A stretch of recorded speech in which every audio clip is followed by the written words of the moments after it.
نماز میں شک کی دو صورتیں، اور جہاں تک شک کا تعلق ہے تو وہ نماز میں اضافے یا کمی کے مابین تردد کو کہتے ہیں.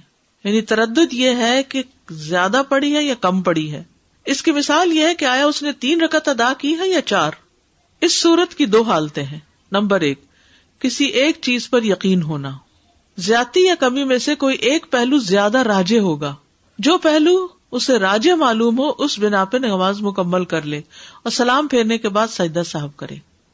یعنی آپ کہتے 3 یا 4 تو آپ کو یقین زیادہ یہ ہے کہ 4 ہی پڑی ہیں، لیکن پھر بعد میں سلام کے 2 سجدہ سہو کر لیں. عبداللہ بن مسعود رضی اللہ عنہ سے روایت ہے، انہوں نے کہا کہ نبی صلی اللہ علیہ وسلم نے نماز پڑھائی. راوی حدیث ابراہیم کہتے ہیں مجھے یاد نہیں کہ آپ نے نماز میں اضافہ کر دیا تھا یا کچھ کمی کر دی تھی. جب آپ نے سلام پھیرا تو عرض کیا اللہ کے رسول کیا نماز کے بارے میں کوئی نیا حکم آ گیا؟ آپ نے فرمایا کیا بات ہے؟ لوگوں نے عرض کیا آپ نے اس قدر نماز پڑھی ہے. ٹھیک ہے، یا زیادہ کر دیا یا کم کر دیا، کچھ گڑبڑ ہو گئی. یہ سن کر آپ نے اپنے دونوں پاؤں موڑے اور قبلہ رخ ہو کر 2 سجدے کر دیے. پھر سلام پھیرا اور ہم سے مخاطب ہو کے فرمایا اگر نماز کے متعلق کوئی نیا حکم آتا تو میں تمہیں ضرور مطلع کرتا، یعنی پڑھانے سے پہلے تمہیں بتاتا کہ اب یہ تبدیلی ہو گئی ہے. لیکن میں بھی تمہاری طرح ایک انسان ہوں، جس طرح تم بھول جاتے ہو میں بھی بھول جاتا ہوں، اس لیے جب میں بھول جاؤں تو مجھے یاد دلا دیا کرو. اور جب تم میں سے کوئی اپنی نماز میں شک کرے تو اسے چاہیے کہ صحیح حالت معلوم کرنے کی کوشش کرے، پھر اسی پر اپنی نماز پوری کر کے سلام پھیر دے، اس کے بعد 2 سجدے کرے. تو شک کی صورت میں کیا ہے؟ شک دور کرے اور یقین کو بنیاد بنا کر نماز پوری کرے اور اس کے بعد 2 سجدے کر لے. ابو سعید رضی اللہ عنہ سے مروی ہے کہ نبی صلی اللہ علیہ وسلم نے فرمایا جب تم میں سے کسی کو اپنی نماز میں شک پڑ جائے تو وہ شک دور کرے اور یقین پر بنیاد رکھے. جب اسے نماز مکمل ہونے کا یقین ہو جائے تو وہ بیٹھے بیٹھے 2 سجدے کر لے. کسی چیز پر یقین نہ ہونے پر یا پھر اس کے نزدیک نقصان اور زیادتی میں سے کوئی بھی راجے نہیں، کوئی سمجھ نہیں آ رہی کہ کیا ہے، تو اسے کم رکعتوں پہ یقین کر لینا چاہیے، اسے بنیاد بنانا چاہیے. بس اس پر وہ اپنی نماز مکمل کرتے ہوئے سلام سے پہلے سجدہ سہو کرے گا.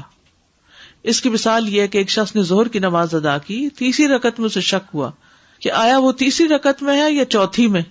3ری میں شک ہوا کہ 3ری میں کہ 4تھی میں، بس وہ 3ری رکعت کو راجح قرار دے کر 1 رکعت مزید ادا کرے گا اور سلام پھیرے گا اور سجدہ سہو کرے گا. ٹھیک ہے، یعنی 4تھی کا یقین نہیں ہے نا، 3ری کا تو ہے. ٹھیک، تو 3ری بنا کے 4تھی مزید پڑے گا.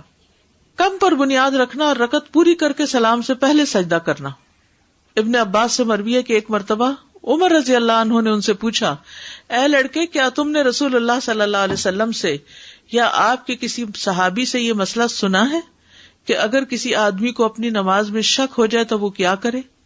ابھی یہ بات ہو رہی تھی کہ سامنے سے عبد الرحمن بن عوف رضی اللہ عنہ آ گئے. انہوں نے پوچھا کیا باتیں ہو رہی ہیں؟ عمر رضی اللہ عنہ نے فرمایا میں اس لڑکے سے یہ پوچھ رہا تھا کہ کیا تم نے رسول اللہ صلی اللہ علیہ وسلم سے یا آپ کے کسی صحابی سے یہ مسئلہ سنا ہے کہ اگر کسی آدمی کو نماز میں شک ہو جائے تو وہ کیا کرے؟ عبد الرحمن نے فرمایا میں نے رسول اللہ صلی اللہ علیہ وسلم کو یہ فرماتے ہوئے سنا ہے کہ اگر تم میں سے کسی کو اپنی نماز میں شک ہو جائے اور اسے یاد نہ رہے کہ اس نے 1 رکعت پڑھی ہے یا 2 تو اسے چاہیے کہ وہ اسے 1 شمار کرے. اگر 2 اور 3 میں شک ہو تو انہیں 2 سمجھے، 2 اور 3 میں شک ہو تو 2 سمجھے، 3 اور 4 میں شک ہو تو 3 شمار کرے. پھر اپنی نماز سے فراغت پا کر سلام پھیرنے سے قبل بیٹھے بیٹھے سہو کے 2 سجدے کر لے. سجدہ سہو کے دیگر احکام. سجدہ سہو نماز کے سجدے کی طرح ہی ہے. سجدہ سہو 2 سجدے ہوتے ہیں، ان کے درمیان بیٹھا جاتا ہے اور اس میں مسنون یہ ہے کہ بائیں پاؤں کے اوپر بیٹھے، اس کے بعد تورک کرے یہاں تک کہ وہ سلام پھیر دے. کیفیت اور ذکر کے لحاظ سے ان 2 سجدوں کی صفت باقی نماز کے سجدوں جیسی ہے. یعنی جیسے آپ کسی رکعت کے اینڈ میں جا کر 2 سجدے کرتے ہیں نا، تو آپ اپنا پاؤں کیسے کرتے ہیں؟ دایاں پیچھے موڑ لیتے ہیں اور بائیں پاؤں پہ بیٹھ جاتے ہیں، اور جب سلام پھیرنا ہو تو کیا کرتے ہیں؟ نیچے بیٹھ جاتے، تورک کرتے ہیں. تو سجدہ صاحب کے بھی ایسے ہی کریں گے. پہلے سجدے کے بعد جب بیٹھیں گے تو پاؤں کھڑا کریں گے، دوسرے سجدے کے بعد جب آپ بیٹھیں گے تو دونوں پاؤں یا تو باہر نکال لیں گے یا پھر ایک کھڑا کر کے دوسرا پاؤں پنڈلی سے نیچے نکال لیں گے. تورک جس کو کہتے ہیں. سجدہ صاحب میں کیا پڑھا جائے؟ سجدہ صاحب کے لیے کوئی خاص دعا مقرر نہیں. اس بنا پر ان کا حکم بھی نماز کے سجدوں کے حکم کے مطابق ہوگا، اور جو دعائیں نماز کے سجدے میں پڑھی جاتی ہیں، مثلا سبحان ربی الاعلی یا کوئی اور دعا، تو وہی پڑھی جائیں گی اس میں بھی، کیونکہ رسول اللہ صلی اللہ علیہ وسلم کا فرمان ہے بندہ اپنے رب کے سب سے زیادہ قریب اس وقت ہوتا ہے جب سجدے کی حالت میں ہو، اس لیے سجدے میں زیادہ سے زیادہ دعا کرو. نماز کے سجدے سے لمبا سجدہ کرنا، بعض لوگ سجدہ صاحب کرتے ہیں تو وہ جلدی جلدی دعا کر لیتے ہیں کہ یہ تو بس ایسے ہی جھونگے میں ہے، تو ذرا لمبا سجدہ کرنا چاہیے. ابو ہریرہ رضی اللہ عنہ سے روایت ہے کہ ایک مرتبہ رسول اللہ صلی اللہ علیہ وسلم نے 2 رکعتوں کے بعد سلام پھیر دیا تو آپ سے ذوالیدین نے کہا، اے اللہ کے رسول، کیا نماز کم ہو گئی ہے یا آپ بھول گئے؟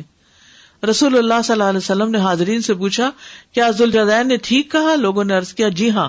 تو رسول اللہ صلی اللہ علیہ وسلم کھڑے ہوئے اور مزید 2 رکعتیں ادا کی، پھر سلام پھیرا.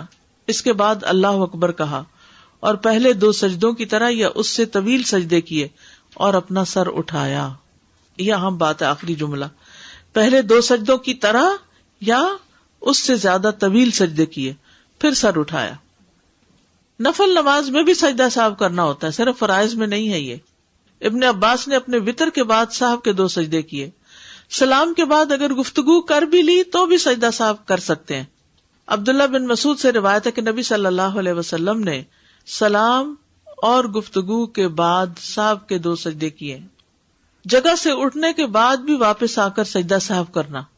عمران بن حسین رضی اللہ عنہ سے روایت ہے کہ رسول اللہ صلی اللہ علیہ وسلم نے عصر کی نماز پڑھائی اور 3 رکعات پر سلام پھیر دیا. پھر اپنے گھر تشریف لے گئے تو ایک آدمی جسے خرباق کہا جاتا تھا اور اس کے ہاتھ لمبے تھے، وہ آپ کی خدمت میں حاضر ہوا اور آپ سے کہا، اللہ کے رسول، آپ سے جو سہو ہو گیا تھا اس کا آپ کے سامنے تذکرہ کیا. یعنی پھر آپ صلی اللہ علیہ وسلم سے جو سہو ہو گیا تھا اس کا تذکرہ کیا، یہ کہہ کے کہ اللہ کے رسول. آپ غصے کی حالت میں اپنی چادر گھسیٹتے ہوئے نکلے، حتیٰ کہ لوگوں کے پاس آ پہنچے اور پوچھا، کیا یہ سچ کہہ رہا ہے؟ لوگوں نے کہا، جی ہاں. تو آپ نے 1 رکعت پڑھائی، پھر سلام پھیرا، 2 سجدے کیے، پھر سلام پھیرا.